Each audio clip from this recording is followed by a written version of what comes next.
प्रधानमंत्री नरेंद्र मोदींच्या नेतृत्वाखाली 2014 मध्ये भारतीय जनता पार्टीचं पूर्ण बहुमताचं सरकार आलं। 1984 साली राजीव गांधींना एका पक्षाला पूर्ण बहुमत मिळालं होतं, त्यानंतर 30 वर्ष कुणाला मिळालं नव्हतं। ते 14 साली भारतीय जनता पार्टीला मिळालं आणि 2019 साली मिळालं, कारण मोदींनी विकासाचं राजकारण केलं, जनतेचं राजकारण केलं, देशाची प्रतिष्ठा उंचावली, मोठा वेग विकासाचा आला। कुठल्याही स्कीमचा बेनिफिट वाटताना जात धर्म पंथ लिंग राज्य गाव आपल्याला मत दिलं की नाही याचा कशाचाही विचार न करता सर्वांना न्याय दिला। सबका साथ सबका विकास सबका विश्वास सबका प्रयास याचा अंमलबजावणी केल्यामुळे मोदींवर जनतेचा फार मोठा विश्वास आहे आणि तीच आमची ताकद आहे। मोदी एक संन्यस्त कर्मयोगी आहेत। 24 तास काम करतात, 365 दिवस काम करतात आणि सगळ्यांना ऊर्जा देतात आणि देशाशिवाय दुसरं त्यांचं काहीही लक्ष नसतं। Nation first, nation next, everything is nation. तर देश प्रथम या भूमिकेतून ते काम करतात आणि कुठला मोह नाही, कुठली सत्ता नाही, म्हणजे घरदाराचा संन्यस्त जे म्हटलं ते तसंच आहे जीवन त्यांचं। आपण पाहिलं प्रधानमंत्र्याच्या 9 वर्षाच्या काळामध्ये त्याचे कुटुंबीय कोणी प्रधानमंत्री अवस्थानात आले नाहीत। तेही फक्त आईला एकदा घेऊन आले आणि आई गेल्यावर सुद्धा त्यांचं जे वागणं होतं ते लोकांवर फार डीप इम्प्रेशन करून गेलं। गर्दी नाही, फक्त घरचे लोक, महापालिकेच्या ॲम्ब्युलन्समधून बॉडी नेली, त्याला सजावट नव्हती, चंदनाची चिता नव्हती, साध्या लाकडांची होती आणि अंतिम संस्कार झाल्यावर 1 तासाने लगेच कार्यक्रम सुरू केले। तिला एक भावपूर्ण श्रद्धांजली वाहिली, पण त्यानंतर काम सुरू केलं। हे मोदी आहे, हे लोकांना आवडतात। गरीब असो श्रीमंत असो मध्यमवर्गीय असो, मोदींचं हे व्यक्तिमत्व आवडतं। दर दिवाळीमध्ये जवानांबरोबर दिवाळी साजरी करणारे एकमेव पंतप्रधान आहेत। गुजरातचे मुख्यमंत्री आणि आता प्रधानमंत्री 22 वर्ष पूर्ण झाली त्यांना, ते सतत सरकारच्या प्रमुख पदावर आहेत,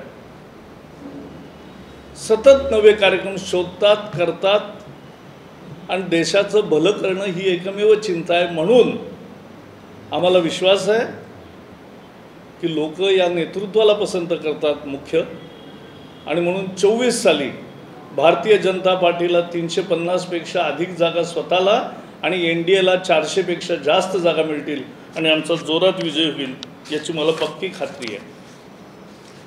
त्यांनी अनेक मोहिमा सुरू केल्या,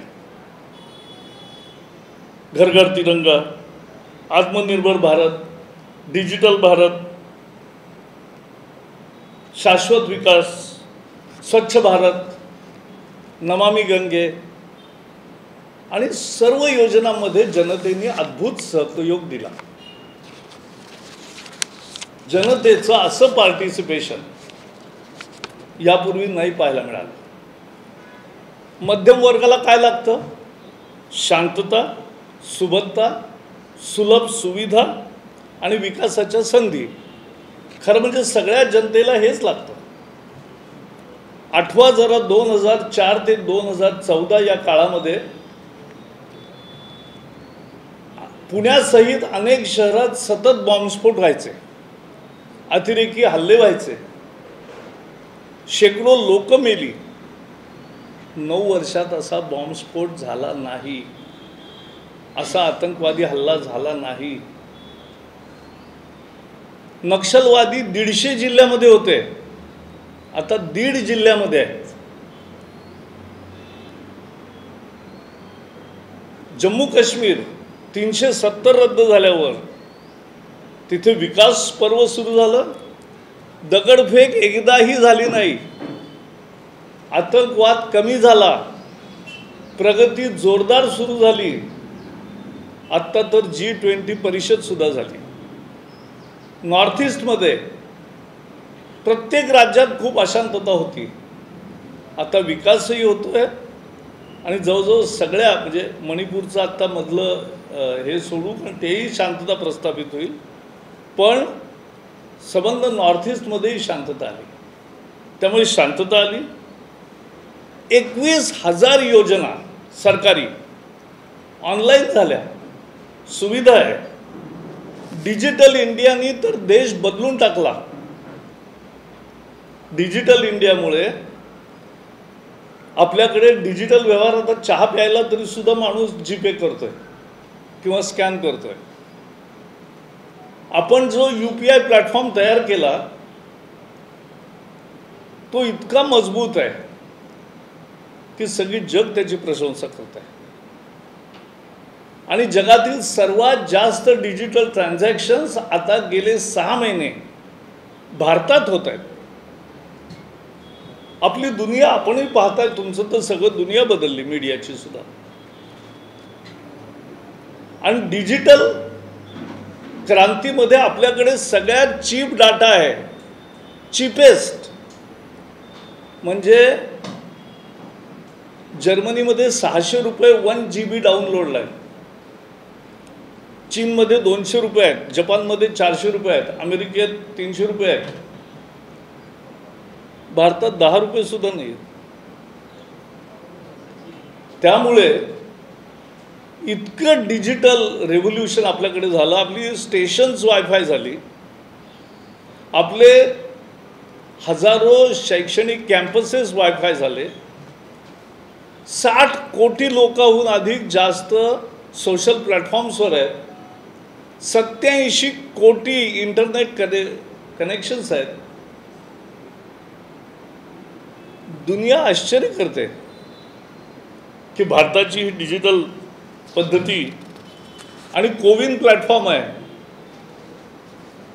तुमच्याकडे, सगळ्यांकडे. कोविनमध्ये तुम्हाला 5 मिनिटात रिसिप्ट मिळते इंजेक्शन झाल्यावर. अमेरिकेत 15 दिवसांनी मिळते लेखी. America, Canada, Japan, German, Europe सगळीकडे 10-15 दिवसांनी लेखी मिळते कागद किंवा फार तर टाईप केलेली मिळते. आपल्याकडे 5 मिनिटात जनरेट होते. कोविडचं मॅनेजमेंट प्रधानमंत्र्यांनी कमाल केली. ज्या दिवशी चीनमध्ये पहिला रुग्ण सापडला त्या दिवशी आम्हाला मंत्रिमंडळात त्यांनी सांगितलं की ही साथ केवळ चीनपुरती राहणार नाही, ती सबंध जगभर येईल. याला वाचायचं असेल तर व्हॅक्सिन आज उपाय आहे. मी आजपासून केवळ त्याच कामावर लागलो. त्यांनी केलं, आवश्यक ते प्रोत्साहन दिलं, सगळ्यांना मदत केली, आर्थिक मदत केली उत्पादनासाठी, शोध लागले. आणि आज भारत एकमेव देश आहे ज्याच्याकडे 3 व्हॅक्सिन आहेत. काल माझ्याकडे मस्कतहून आलेला एक कार्यकर्ता आला होता, त्यांना इंजेक्शनला 8,000 रुपये द्यावे लागले.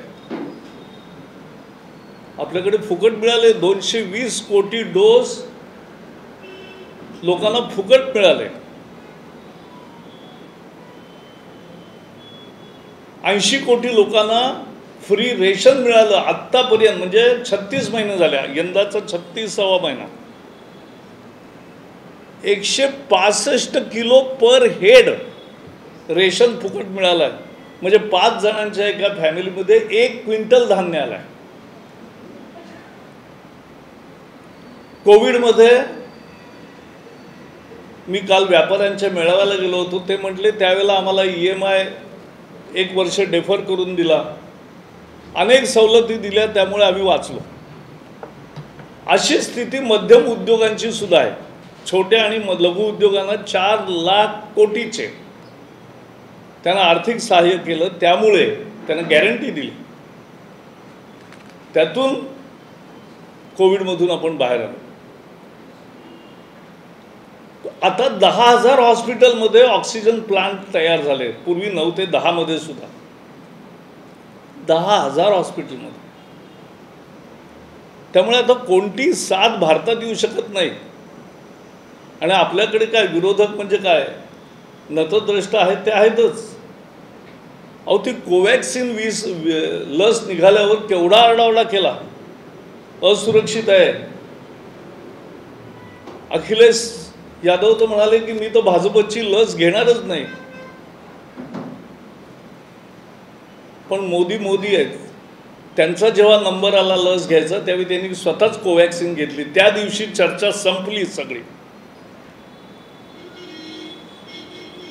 आज जगामध्ये कोवॅक्सिन ही सगळ्यात प्रभावी लस तयार ठरली. आणि फायझर, ज्याचा विरोधी पक्ष आग्रह करत होते की अमेरिकेत ऑर्डर द्या आणि मागवा फायझर, त्याचे अनेक दुष्परिणाम निघाले. तेव्हा आपण कोविड व्यवस्थापन अतिशय उत्तम केलं. आत्ता जगामध्ये आपला नंबर काय आहे, स्थिती काय आहे? जगात fastest growing country, fastest growing economy 7%, India, only India. America is 1%, China is 3%, Europe is 1% or -1%, Brazil, Indonesia and other countries -1%. India is the only country which is 7% growth rate. 7% विकास दर गेले 3 वर्षाचा. एक वर्ष 9%, गेल्या वर्षी 7%, यंदाही 7% GDP ग्रोथ. त्यामुळे आज आपण we were in the fragile 5, सगळ्यात कमजोर अर्थव्यवस्था 2014 साली ज्या 5 देशांची होती त्यात भारत होता. आत्ता 23 साली भारत सगळ्यात मजबूत अर्थव्यवस्था ज्या देशांची आहे त्या पहिल्या 5 देशांमध्ये आहे. ब्रिटनने आपल्यावर 200 वर्ष राज्य केलं. यावर्षी आपण त्यांना मागे टाकून जगातली 5वी अर्थव्यवस्था बनलो. 14 मध्ये आपण 10वे होतो. त्यामुळे औद्योगिक उत्पादन वाढलं, सर्व क्षेत्रामध्ये प्रगती, शेती क्षेत्रात प्रगती, सेवा क्षेत्रात प्रगती. Exports are more than $750 billion. तेव्हा निर्यातही वाढली आणि त्याच वेळेला अनेक प्रकारचे नवे विक्रम भारताच्या खात्यामध्ये जमा झाले. We are number 1 in milk production, दूध उत्पादनात नंबर 1, फिश प्रोडक्शनमध्ये नंबर 2, तांदूळ आणि अनेकांमध्ये नंबर 3. आज भारत एक मजबूत अर्थव्यवस्थेच्या पायावर प्रगती करतोय. 14 मध्ये भारताला जगात फार मानाचं स्थान नव्हतं. आता Modi is one of the very important world leader, one of the most popular leader of the world. मी अनेक वेळा परिषदांना जायचो, त्यावेळेला सगळे मंत्री मला विचारायचे, तेव्हा म्हटले मला हे सांगा की आमच्या देशातल्या पंतप्रधानाच्या सभेला जेवढी गर्दी होत नाही तेवढी गर्दी आमच्या देशात तुमच्या पंतप्रधानांना कशी होते? हा लोकांचा सवाल. त्यामुळे एक फार मोठं महागाई आपण 5% कायम राहिलो किंवा कमी झाली. अमेरिका 9% झाली होती, युरोप आजही 9-10% आहे, आणि अर्जेंटिना ब्राझील वगैरे तर 100% महागाई आहे. 50,000 किलोमीटरचे हायवे, 4 लाख किलोमीटरचे ग्रामीण रस्ते, 95% गावामध्ये आता प्रधानमंत्री ग्राम सडक योजनेचे रस्ते आहेत. 70 नवी विमानतळ, म्हणजे 47 पासून 2014 70 विमानतळ, आणि 14 ते 23 मध्ये नवी 70 विमानतळ, 111 जलवाहतुकीचे मार्ग, 20 शहरामध्ये 18 वंदे भारत एक्सप्रेस, रेल्वेमध्ये मोठी गुंतवणूक, 70 छोट्या बंदरांची निर्मिती, उडान योजना. आपली रेल्वे स्टेशन जाऊन पहा, खरी स्टोरी करण्याची गरज आहे. आज तुम्ही 93 वर्ष झाली म्हणून डेक्कन क्वीनची स्टोरी केली, चांगली आहे, पण आपण पुणे स्टेशनवर गेल्यावर आपल्याला तिथे वास इतका येत असायचा, आणि सगळा मैला पडलेला तो कोणी पाण्याने झाडताय असं दृश्य होतं 10 वर्षापूर्वी. त्याच्यावर बसलेल्या माशा त्याच प्लॅटफॉर्मवर यायच्या, लोक गरीब खात आहेत त्याच्यातच त्या बसायच्या. सगळं गेलं. स्वच्छ भारत प्रत्यक्ष लोकांना दिसायला लागला, लोकांनी तो स्वीकारला. आता जर मोठी माणसं कचरा बाहेर टाकायला लागली तर मुलं त्यांना अडवतात. हा देशात फरक झाला. खतांच्या अनुदानात 5 पट वाढ केली. 50% वाढीव, म्हणजे उत्पादन खर्चावर आधारित 50% अधिक किंमत MSPच्या रूपाने दिली 26 पिकांना. 20 लाख कोटीचं कर्ज दिलं शेतीचं. केदारनाथ, काशी,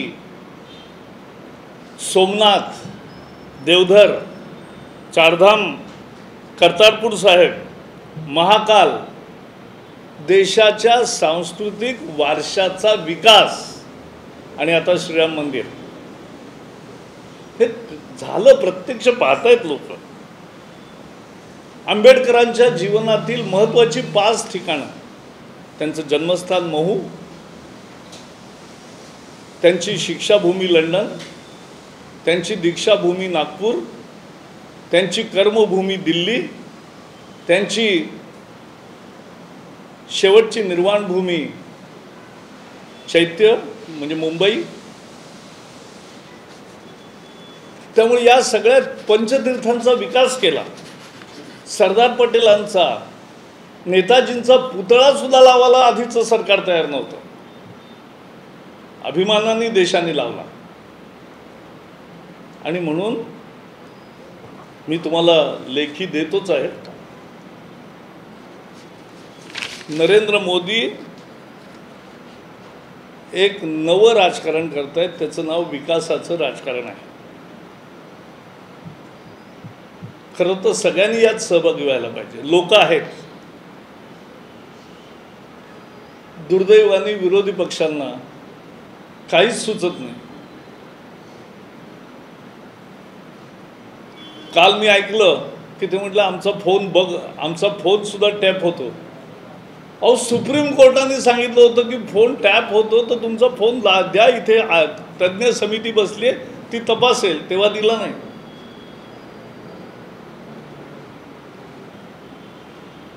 राफेलमध्ये भ्रष्टाचार, राफेलमध्ये भ्रष्टाचार. सुप्रीम कोर्टात गेलं, सुप्रीम कोर्टात सांगितलं कोणताही भ्रष्टाचार नाही. जनतेचा लोकांवर विश्वास आहे. परवा एकदा एक वाह्यात जो आरोप झाला, 20,000 कोटी रुपये कुणाचे, गावकरी, शेतकरी, शेतमजूर, सामान्य माणसं म्हटली, अरे हा माणूस पैसे घेऊन करेल कोणासाठी ठेवेल. लोकांचा हा जबरदस्त विश्वास आहे. आणि म्हणून संन्यस्त कर्मयोगी 24 साली ही देशाला आणखी पुढे नेण्यासाठी मोठा विजय प्राप्त करतील ही आम्हाला खात्री आहे. मी तुम्हाला नंतर प्रेझेंटेशनही नंतर देणार आहे, 1 मिनिट जर थांबा. आणि त्यानंतर तुम्हाला हाही मिळेल. मध्यम वर्गाला फेसलेस असेसमेंट झाली, सेल्फ अटेस्टेशन आलं, 15 दिवसात रिफंड मिळायला लागला. किती गोष्टी. आणि 7 लाखापर्यंत इन्कम टॅक्स नाही आता. अशा अनेक सवलती मिळाल्या आणि म्हणून हा महत्त्वाचा आहे. मी आता 3 मिनिटामध्ये हिंदी सांगतो सारांश. हां, कारण तुम्हाला पाहिजे. आणि मग आपण हे प्रेझेंटेशन पाहू आणि जाताना तुम्हाला इलेक्ट्रॉनिकली तेही मिळेल तुमच्या ईमेल अकाउंटला आणि जो प्रेस नोट आहे ती सुद्धा मिळेल. हिंदी पहले. प्रधानमंत्री नरेंद्र मोदी जी के नेतृत्व में एनडीए सरकार ने 9 साल पूरे किए हैं. ये 9 साल मोदी जी ने विकास की राजनीति की. सबका साथ, सबका विकास, सबका विश्वास और सबका प्रयास, इस मंत्र पर वो चले. वो एक संन्यस्त कर्मयोगी के तरह 24 घंटे काम करने वाले प्रधानमंत्री देश ने देखे. कोई निजी स्वार्थ नहीं, कोई निजी परिवार नहीं, देश के सिवा कुछ भी नहीं. पहले देश, यही उनका मंत्र है और उसके आधार पर उन्होंने काम किया. और भारत की आज इज्जत दुनिया में कितनी बढ़ी. आज दुनिया में सबसे गति से आर्थिक विकास करने वाली अगर कोई अर्थव्यवस्था है तो वो भारत है. सबसे गुड मैनेजमेंट ऑफ इन्फ्लेशन किसी ने किया है. महंगाई पर अगर किसी ने ढंग से व्यवस्थापन किया है, 5% में रखा है, वो भारत ने. यूरोप में 9%, 10%, 12% है. लैटिन अमेरिकन देशों में 100% भी है, 40% भी है. तो भारत ने कामयाबी प्राप्त की. कोविड में खुद के 3 वैक्सीन होने वाला भारत एकमात्र देश है और सबको मुफ्त में कोविड का टीकाकरण हुआ. दुनिया में उसके लिए 1000 से 8000 रुपये देने पड़ते थे एक डोज को. मोदी जी ने 80 करोड़ लोगों को फ्री राशन दिया और वो फ्री राशन अभी गिनोगे तो 5 का परिवार होगा तो 1 टन से ज़्यादा अनाज उनके घर में गया. एक 10 करोड़ 11 करोड़ किसानों को हर एक को 26,000 रुपये मिले. कर्जा नहीं है, ब्याज नहीं है, मदद मिली है खेती के सुधार के लिए. 11 करोड़ महिलाओं को गैस मिले, 11 करोड़ जगह टॉयलेट्स हुए. अभी 11 करोड़ महिलाओं को नल मिल रहे हैं. 3.5 करोड़ लोगों को घर मिला है. 3 करोड़ लोगों को इलेक्ट्रिसिटी नहीं थी 70 साल से, वो मिल गई. तो ये सारा गरीब कल्याण भी हुआ. मध्यम वर्ग को चाहिए शांति, सुव्यवस्था, कानून, वो स्थापित हो गया. आर्थिक विकास के दरवाजे खुले और डिजिटल क्रांति तो भारत की विशेषता है. दुनिया में सबसे ज़्यादा डिजिटल व्यवहार अब भारत में होते हैं. डिजिटल हमारे ऐप यूपीआई और भीम सबसे ज़्यादा ताकतवर सिद्ध हुए हैं और डिजिटल क्रांति भारत की विशेष पहचान अब बन गई है दुनिया में. 370 धारा रद्द हुई तो जम्मू कश्मीर में शांति भी आई, तरक्की भी शुरू हुई. पत्थर फेंकने वाले गायब हो गए. नहीं है, पत्थर नहीं फेंके जाते. आतंकवादी घटनाएं कम हुई है. नक्सलवाद जो 150 जिलों में था वो 1.5 जिले में रह गया है. सारे देश भर में कानून व्यवस्था, सुव्यवस्था आई है, इसलिए तरक्की हो रही है. दुनिया की इन्वेस्टमेंट डेस्टिनेशन बना है और औद्योगिक उत्पादन भी लगातार बढ़ रहा है. खेती का भी बढ़ रहा है, सेवा क्षेत्र का भी विस्तार हो रहा है. तो इस तरह भारत एक तरक्की पर है।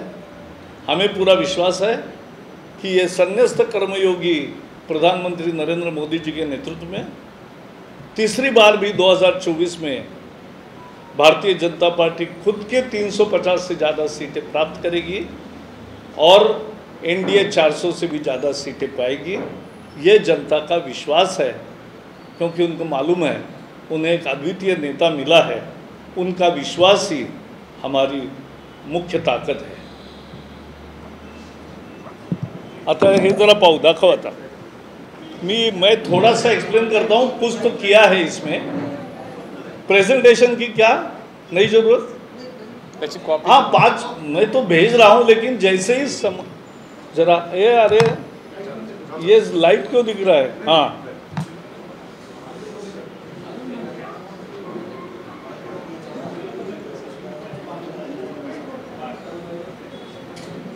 दाखव ना, तो बंद कर दिया था आपने।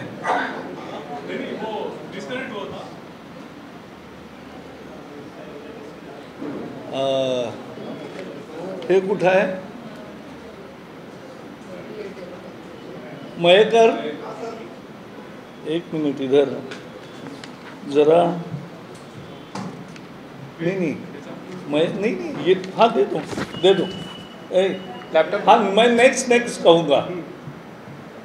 मैं करूँ क्या। हाँ नरेंद्र मोदी संन्यस्त कर्मयोगी, विकास की राजनीति, सबका साथ, भेदभाव किसी के साथ नहीं, अंत्योदय और राष्ट्रपति।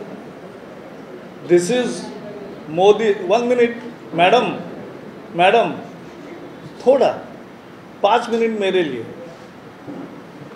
Economy from fragile 5 to top 5, from 10th rank to 5th rank, GDP growth 9%, 7%, fastest growing major economy.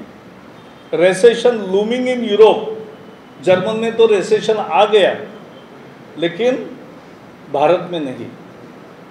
Better inflation management, India 5%, Europe 7%, US 5%, UK 9%, Turkey 43%, Argentina 100%. India high growth, low inflation. Other countries high inflation, low growth. Number 1 in milk production, number 2 in fish production. Growth story continues. Next, सुशासन, good governance, यह हमारी बड़ी ताकत है। एक प्रधानमंत्री ने उपक्रम शुरू किया था प्रगति। कुछ प्रोजेक्ट्स अपना गोसी खुर्द वगैरह महाराष्ट्र के 40 साल हुए, लेकिन पूरे कभी नहीं हुए। कांग्रेस की आदत थी पहले घोषित करो, एक चुनाव जीतो, फिर शिलान्यास करो, दूसरा चुनाव जीतो, फिर थोड़ा सा काम करो, तीसरा चुनाव जीतो और बाद में भूल जाओ। लेकिन मोदी जी ने ऐसे सभी हर महीने के एक बार प्रगति की मीटिंग होती है, 15 प्रोजेक्ट्स वो लेते हैं और ऐसे 20 लाख करोड़ के प्रोजेक्ट्स जो अधर में पड़े थे उनको पूरा किया और आज देश के काम में आया। भूमि पूजन भी मोदी करते हैं, लोकार्पण भी मोदी करते हैं। ये भी एक नई शुरुआत है। पार्लियामेंट बिल्डिंग का बाकी सब छोड़ दो, 2.25 साल में बनी, ये भी एक बड़ी कामयाबी है, क्योंकि कांग्रेस के ज़माने में ऐसा कभी नहीं हुआ। मैंने सबको पूछा, अरे भाई ये गति से काम जो चल रहा है, जिन्होंने वो बनाया वो पुणे के ही है, तो उनका हम स्वागत और समारोह 4 तारीख को रविवार को कर रहे हैं। आप भी आमंत्रित हैं। अकाउंटेबिलिटी, हर साल मतदाताओं को रिपोर्ट देते हैं। पद्म पुरस्कार, ऑनरिंग द अनसंग हीरोज, जो समाज में काम करते हैं लेकिन जिनकी कोई प्रसिद्धि नहीं होती, ऐसे लोगों को ढूंढकर मन की बात, जनता के साथ कोई भी प्रधानमंत्री दुनिया का ऐसा संवाद नहीं करता। कोविड मैनेजमेंट मैंने बता दिया सब। हाँ, जनरल अप्रूवल, जब मैं पर्यावरण मंत्री बना तो पहला हमारा क्रांतिकारी डिसीजन मोदी सरकार का था कि सभी डिफेंस प्रोजेक्ट्स को हमने जनरल अप्रूवल दे दिया, और इसलिए बॉर्डर रोड आज ठीक है। और इसलिए हमने डिफेंस को भी कहा कि आप भी हमारे flyovers, railway overbridge, widening of road, इसको ज़मीन दो, उसको अटकाओ मत। और हो गए, पूना में भी 4 इंसिडेंट्स है ऐसे, 4-5 परमिशन डिफेंस की मिल गई। नेक्स्ट, अरे नेक्स्ट मानी मैंने ही करना है, मैं बीच में भूल गए।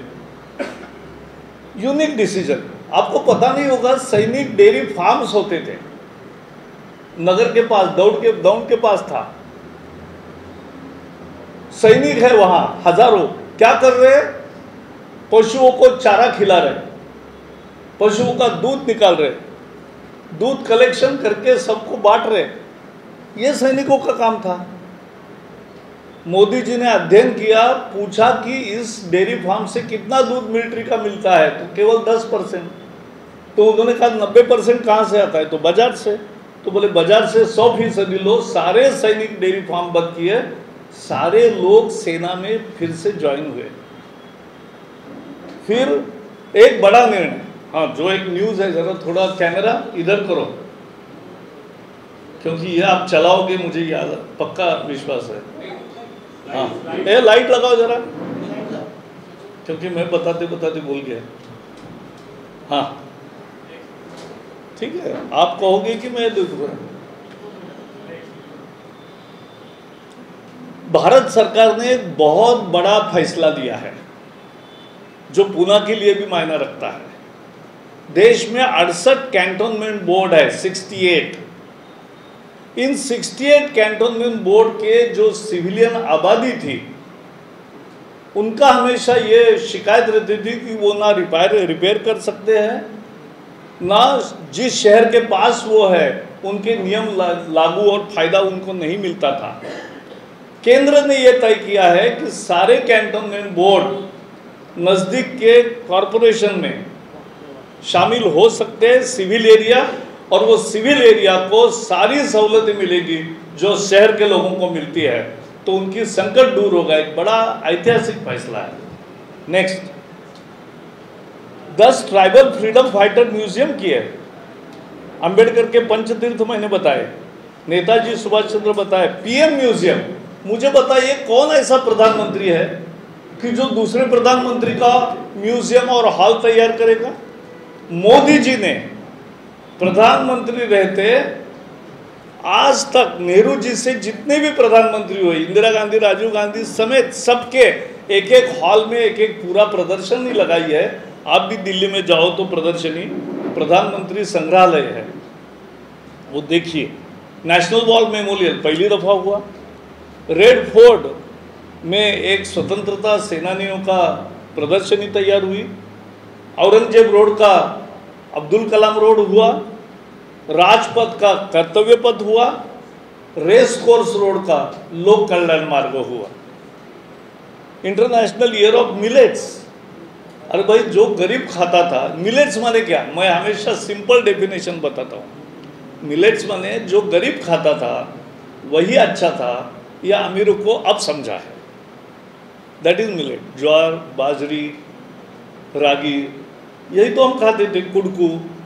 तो वो जो खा रहे थे वो अच्छा है, ये अब सब दुनिया को पता चला।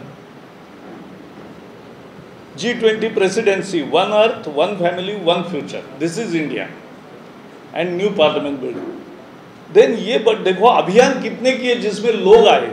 स्वच्छ Bharat, digital India, make in India, Beti Bachao Beti Padhao, आकांक्षी जिले। हाँ, ये बताने जैसा है कि पूर्व भारत के और दक्षिण भारत के अनेक जिले पिछड़ गए थे, उनको पहले बैकवर्ड डिस्ट्रिक्ट कहते थे। मोदी जी ने ये शब्दावली बदल दी, उनको कहा आकांक्षी जिले। वो बैकवर्ड क्यों कहेंगे?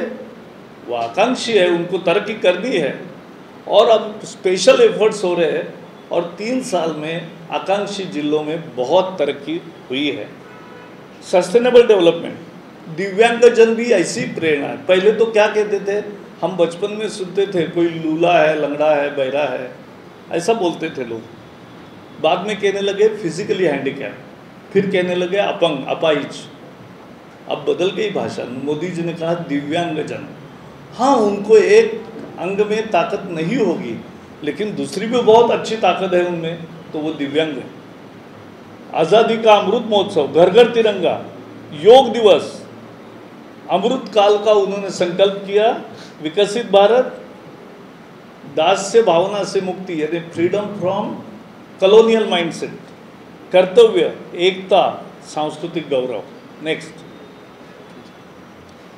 Middle class, safety, security, JNK, north east, no income tax up to 7 lakh, easy IT filing, quick refund, faceless assessment, self attestation, इतना इंफ्रास्ट्रक्चर बना है। 21,000 सर्विसेज ऑनलाइन हुई है, 2300 सिटी ओपन डेफिकेशन फ्री हो गई है और EWS रिजर्वेशन आया है। यही तो मध्यम वर्ग चाहता था। डिजिटल रेवोल्यूशन, जो मैंने कहा, JAM trinity, Jan Dhan, 48 crore accounts, Aadhaar 130 crore Aadhaar, mobile 120 crore mobile, सब जुड़ गए। सबसे ज़्यादा ट्रांजैक्शन 5G का ज़बरदस्त लॉन्च, और इंटरनेट के इतने 80 करोड़ से ज़्यादा कस्टमर, ये सब हो गया। Next, infra boost, roads, rural road connectivity, doubling of railway lines, railway electrification, Vande Bharat trains, airports, metro, Chenab bridge, Atal tunnel, statue of unity, Ganga विकास, देखने लायक है। Garib Kalyan, free vaccine, free ration, Ayushman Bharat, Jan Dhan, LPG, toilets, Jal Jeevan, किसान सम्मान, आवास, जीवन ज्योति बीमा, सुरक्षा बीमा योजना, जनौषधि केंद्र, 1 रुपये में सैनिटरी नैपकिन, करोड़ों महिला यूज कर रही है। स्ट्रीट वेंडर को 20, 40 और 50 हज़ार रुपये उनको दे रहे लोन। मुद्रा लोन 40 करोड़ लोगों को मिला है। पूना जिले में लगभग 6 लाख से ज़्यादा युवा और महिलाओं को मिला है। उनकी स्टोरीज भी आप लोगों को करनी चाहिए। बहुत लोगों ने नए रोजगार पैदा किए हैं। ये रोजगार उद्योग में GST आया, IBC आया, कॉर्पोरेट टैक्स रिड्यूस्ड हुआ, MSME को मदद मिली, कंसेशन टू रिटेलर्स दिया, एक्सपोर्ट्स बढ़े, स्टैंड अप इंडिया 2 लाख लोगों को 1 करोड़ तक का ब्याज, 3% ब्याज पर बिना जमानत, विदाउट गारंटी ये लोन मिला है। शेड्यूल कास्ट, शेड्यूल ट्राइब और वीमेन एंटरप्रेन्योर्स को। स्टार्टअप 1 लाख से ज़्यादा बढ़ गए। रोजगार, all round development, millions of job, रोजगार मेला, गवर्नमेंट में सारे जॉब्स, मुद्रा 40 करोड़ जब को लोन मिलता है। मैं भी बैंक में काम करता था, इसी विभाग में काम करता था, तो कम से कम आधे जॉब्स तैयार होते हैं। तो 40 करोड़ लोगों को मिला है, तो सचमुच में 20 करोड़ जॉब्स नए तैयार हुए हैं। जॉब्स, मनरेगा में भी जिनको चाहिए सबसे ज़्यादा खर्चा करके हर एक को 300 रुपये, 250 रुपये उस समय जो रेट होता है उस शहर का वो मिलता है। फिर नेशनल सिक्योरिटी, पाक को सबक सिखाया, एयर स्ट्राइक, सर्जिकल स्ट्राइक।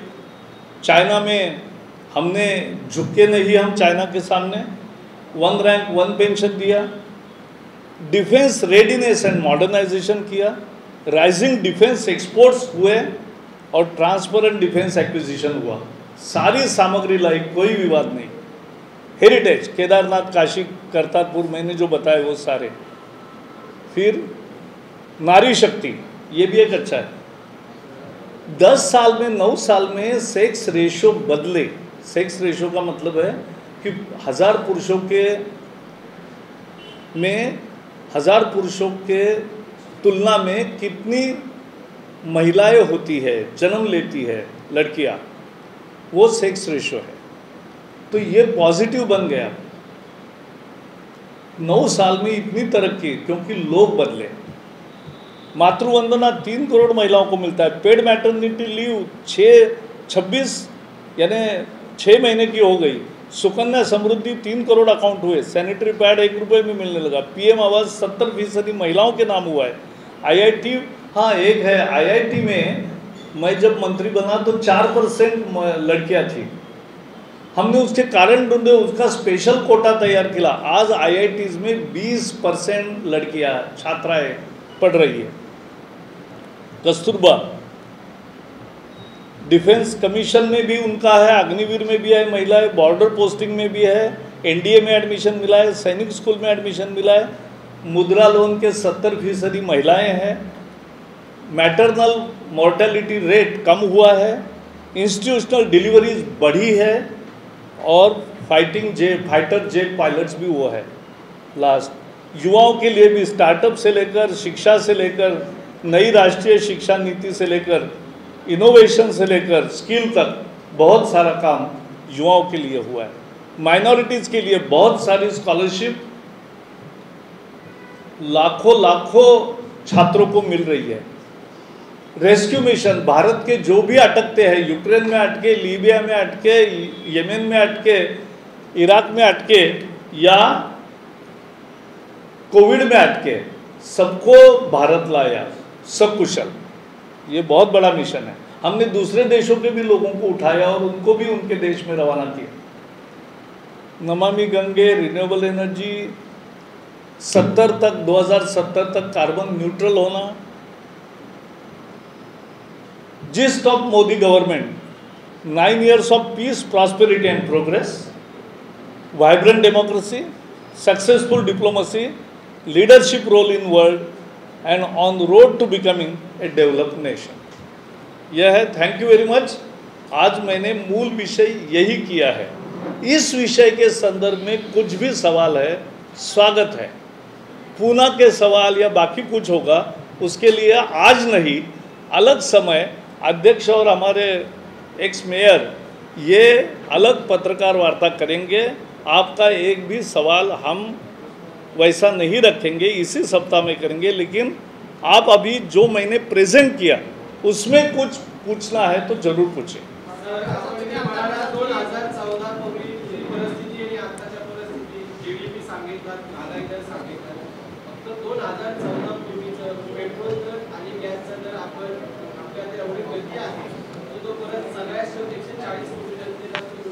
हो सांगतो ना, असं आहे, पेट्रोल आपण 90% आयात करतो आणि पेट्रोल आणि फ्युएल जेव्हा तुम्ही आयात करता, you are not self dependent.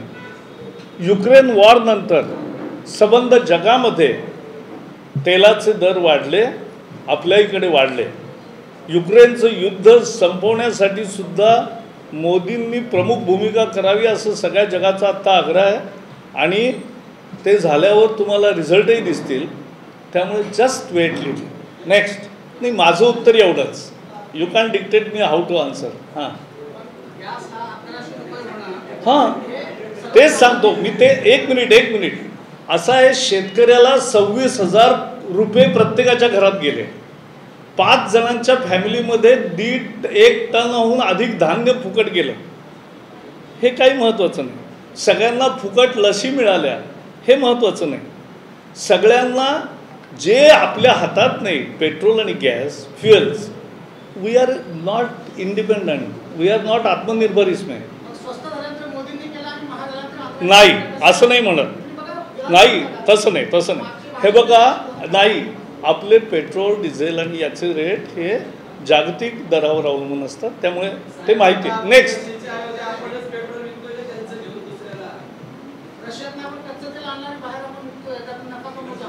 एक मिनिट, असा आहे, आपला देश डेमोक्रेटिक आहे, तुम्हाला सगळं लिहायचं स्वातंत्र्य आहे।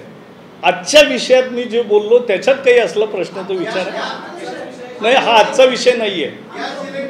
नाही, हा, अरे हे तुमचे प्रश्न ऐकले मी, पण माझं उत्तर मी सांगितलं तुम्हाला। असं आहे, ते महाराष्ट्राचे आता उपमुख्यमंत्री वगैरे येतात इथे नेहमी, विचारा नीट। चला, असं आहे, एक मिनिट, आपला देश, एक मिनिट जरा ऐका, आपला देश लोकशाहीवादी असल्यामुळे कुणालाही आपलं वेगळं मत राखण्याचा अधिकार आहे। कोणी समाधानी होईल तो कोणी असंतोषी होईल, तोही अधिकार डेमोक्रेसी देते। आणि म्हणून ज्यांना संतोष व्हायचा आहे त्यांना संतोष होईल, ज्यांना असंतोष वाटेल ते असंतोषी असतील. केलेलं काम मतदारांना सांगणं हे आमचं काम आहे, ते आम्ही केलं. धन्यवाद.